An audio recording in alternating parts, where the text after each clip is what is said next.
what is going to be top of the agenda in your view?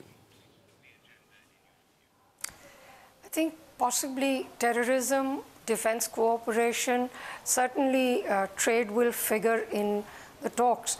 But the region, especially to India's west, has become very troubled. And so strategic issues, I think, along with defense, will be top of the agenda. Well, one of the things, of course, which India has a vested interest in is these visas for IT personnel, these H-1B visas. Now, Donald Trump wants to essentially really limit them, and I think that Narendra Modi is essentially trying to get a more liberal view from them. But, I mean, in the long run, the lack of these visas could actually be very good for the Indian economy.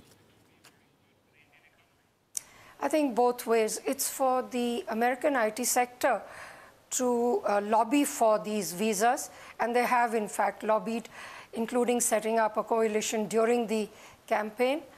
The Indian IT sector, some of the CEOs have already said that their products have been upgraded, there's much more value added.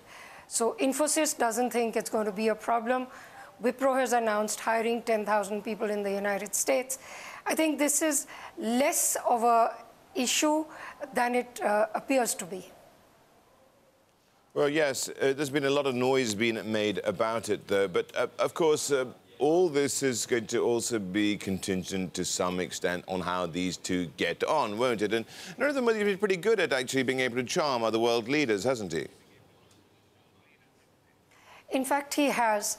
But I think he's being cautious because in the less than 6 months that President Trump has been the president, he has gained a reputation for unpredictability, and then there was that unpleasantness on the telephone with the Australian Prime Minister. So I think the Indian Foreign Office has said that there isn't a fixed agenda.